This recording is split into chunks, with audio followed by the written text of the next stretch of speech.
Welcome to Thoughts Roundup.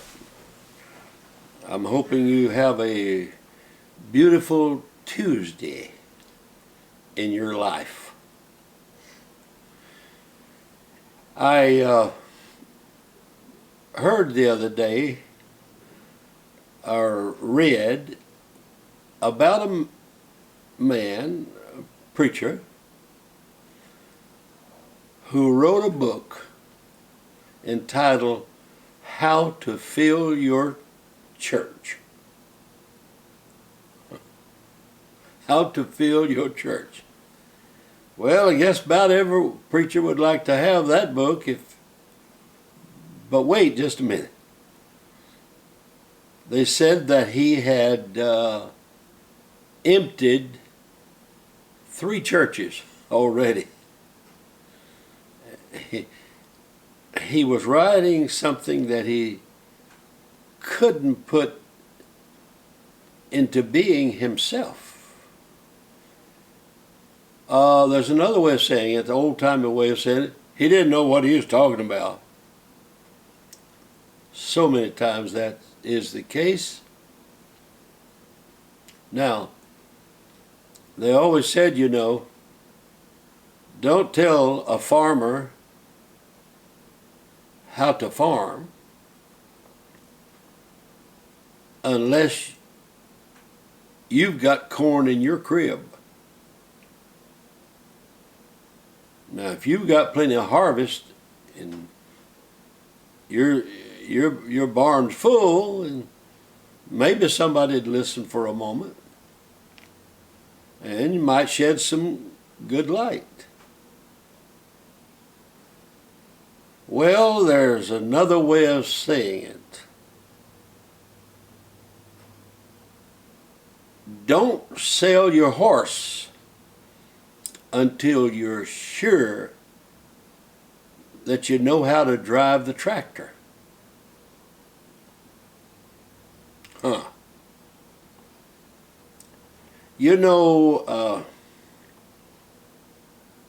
Sometimes we hear a lot of noise coming from this direction and that direction, and a lot of people are taking you in, kinda.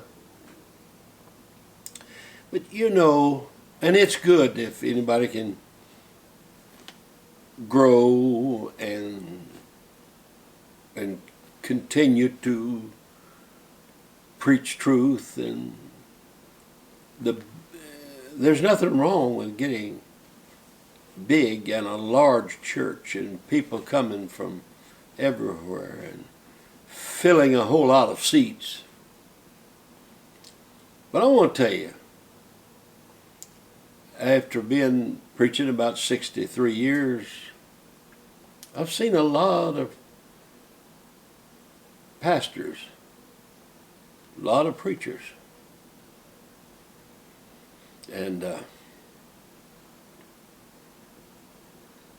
just because they don't have great swelling numbers, it doesn't mean that they don't have corn in the crib.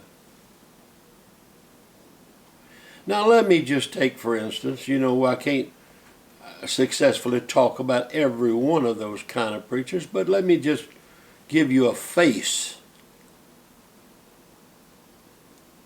Brother Sullivan, Pastor Sullivan, in Brookhaven, Mississippi. When you go down from Brookhaven, to Natchez, 85, 80, I believe it's 85 or 83 or so. You're going to see on the right, after you turn at Brookhaven, you're going to see a beautiful building. You see where he's had a beautiful old building, and now he's got a beautiful new building attached to it. Far as I know, maybe I just don't know, but I've never heard of Brother Sullivan preaching a lot of camp meetings.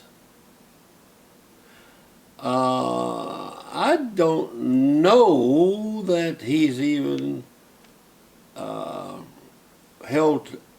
He may have held a little office here or there. I don't think so. I don't. He's not an office holder. But oh, I'm going to tell you something. He's a builder, and he preaches more funerals than anyone in the country. And it's not just Pentecostals or Apostolics, it's Baptists, Methodists, Catholics. He preaches. People, when they start to die, say, I want Brother Sullivan to preach my funeral. Well, why? Because he's a servant to the community. Because he loves people. Now, when I talk about Brother Sullivan, remember I'm talking about a lot of preachers that are just like he is. Brother Sullivan goes to hospitals constantly. And anytime anyone in the community is sick, he goes. And he visits the hospitals. He goes to the nursing homes. And they look forward to his coming.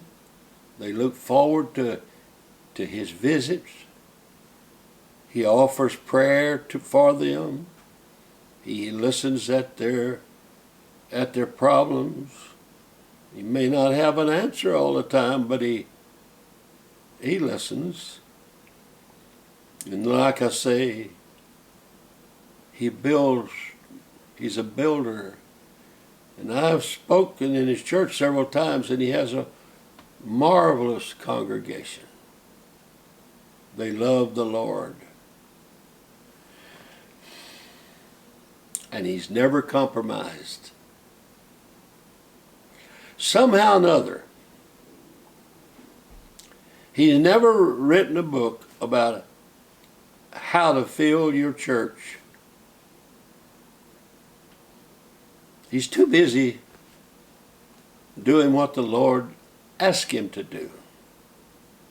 And for some reason or other, I think that in eternity, when the saints go marching in, I think that Brother Sullivan and a lot of those like him